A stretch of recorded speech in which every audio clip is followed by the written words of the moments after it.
guys, and welcome back to Couch Critics. I'm Ruby. And I'm Lamia, and today we're gonna review Love Hurts. Yes, Love Hurts. It's this year's Valentine's movie, kind of. Yeah, And as you can tell from the title, it yes, can't get more Valentini than this. exactly. And who's the main actor again? His name is Ki Huy Kwan, and he was in Everything, Everything, All at Once. Ev- All at Once, Everything, Everywhere. Everything, Everywhere, All at Once. Yeah. So he won many Oscars for that Yes. previous movie. So we just assumed that this movie would be as good as the previous one. And it was not. It was a huge letdown. It's basically about a guy who was working in some sort of mafia with his brother and who decides to get away from it and to start the life as a realtor, as someone who sells real estate. So until someone from his past resurfaces, and then everything starts going south again, and he starts having to kill people and just gets really crazy towards the end. And so someone from his past is AKA his brother, who's actually the lead of the mafia, and his brother wanted him to kill one of the associates because she betrayed them. She stole some money apparently, and so the guy, what's his name? Marvin. His name is Marvin. Decides to not kill her, and he just disappears and starts a new life as a realtor. That word. And yeah, until his brother finds out and his brother tries to kill him. Yeah. I feel like this movie was bad for so many different reasons. I'm going to start with the first one. It was sold as a Valentine's movie. It ended up being it was sold like as action romance, but it was just a lot of action. The romance was very surface level. It was very cheesy. And the action was very gore. And I do not like that. I mean, I understand it if it's a horror movie. I understand it if it's just the fight. Like in The Substance, there was a lot of gore scenes, but I actually enjoyed them. But in this movie, it was just unnecessary. And so yeah, I feel like, why would this be a Valentine's movie? Is it like to try to get the guys into the movie theater for a Valentine's movie? Like, I don't know, what's the strategy behind it? And yeah, I totally agree with you for the first reason, and for the second reason, you spoke about the cheesy love story. Like Marvin ends up falling in love with the girl that he didn't kill.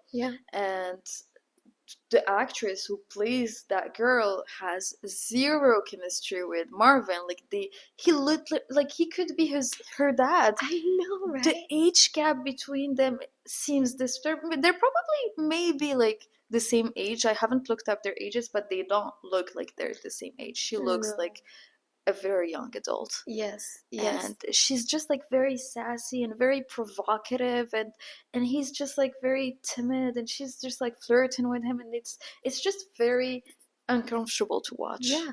Also, I did not like his character adoption. Like we were talking about Annie earlier, how she switched from like two different sides of her character. This guy was supposed to be part of the mafia, but he's also meant to be like this very happy real estate agent. And I just don't see the flip. I felt like he was adapting this kind of fun, nice personality all along, even in his fight scenes, even when he was facing his brother. And I just don't, I didn't understand it. I feel like at some point he should have switched back to being this badass guy he used to be in his previous life. And we don't see that. So overall, I did not like the acting. And also, we didn't see like why was he bad at the in the first place. Like, why was he killing people? And the backstory was so exaggerated. Like people were talking about him as if he was the worst killer of all killers, and he didn't seem like a bad guy. And if he was a bad guy, I would have appreciated to understand why. Was he a bad guy? What's his backstory? What's his why? Besides the fact that his brother forced him, we don't see anything else. So that only shows that he's weak if his brother forces him to literally murder people in the most gruesome way. So and they try to make the entire thing funny with the way that the brother kills people. Like he literally kills them with a straw of his bubble tea. And they would repeat that joke over and over again, but it's just not funny. No. And But you know what? Like, to the movie's defense, I was the only one not laughing. A lot of people in my movie theater experience were laughing along with the jokes, and so yeah, I was judging. Okay. Funny side story, there was nobody in my movie theater because I went to like the least popular movie theater in Montreal and there was a snowstorm that day. I was fighting the storm. There was literally a warning for people not to go out, and I had to go out to watch the movies. risked her life for this movie. The disappointment of me being like during the whole movie, I was like, ugh. And I like if you were Why there, am I you here? would, yeah, exactly. If you were there, you could have heard me sigh. Like it was there was nobody, and I'm like, can't Oh wait. my I had God. to fight nature to watch this movie. It was terrible. I went there during the premiere because Concordia was giving away tickets, Okay. and so I went there like 30 minutes late, and Okay. they let me in somehow. And for the tickets, it was like first there, first served. First come, first served. And you still got there I 30 felt like minutes that's later. how much people didn't want to watch that movie. And so yeah, like people were laughing, and if someone in the like who's watching this video laughed along, we've laughed at those jokes, please tell us what's funny about them, because we would listen, we love. don't judge. Yeah, we listen, we don't judge. But we judge. Yeah, that's all I remember from the movie. I remember also the side characters. There's his assistant and Oh, yeah. the poet who murders people with feathers. It's just, what? You know what? I think the movie should have been about the assistant and the poet. Yeah, maybe Yeah, that would've been maybe that's a good plot. Like a guy, a hitman, going to kill someone, and he finds himself falling in love with this random girl, and then he has to decide whether he want to be a hitman or not. or not. Yeah, Yeah, that would have been a way better plot. totally. Way better plot. Also, the actress who plays the assistant, she's actually that's the first time I see her in a really long time. She was in Crazy Stupid Love. She was a babysitter, and she also had a very funny role. But it was nice to see her like. It's the movie is 20 years later, and to see like still how she's acting.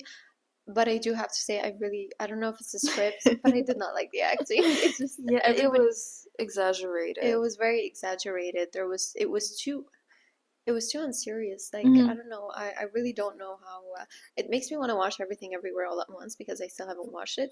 But I want to know like now I'm starting to question if the actor deserves his Oscar. No, he's absolutely great in Everything Everywhere All at Once, but at the same time, it's literally the same character. I feel like his range didn't change much. Okay. He's still playing the nice guy that he played in Everything Everywhere All at Once. Which I think he plays well. It just Yeah. the nice guy doesn't fit in that movie. Like Totally. he shouldn't have been a nice guy in that movie. I totally don't think that it's mostly his fault. It's definitely the script. Something is fundamentally wrong with the script, and I think it's someone who just chose a lot of known actors and bet everything on them. So yeah. I felt like the script was written by ChatGPT. Yeah. I was like, did people write this? Because people wouldn't write something like smart people wouldn't write something like this. Yeah, but especially like we watched Anora before this Yeah. movie, so going from Anora, a very, very, very, very well written script, Yeah. to this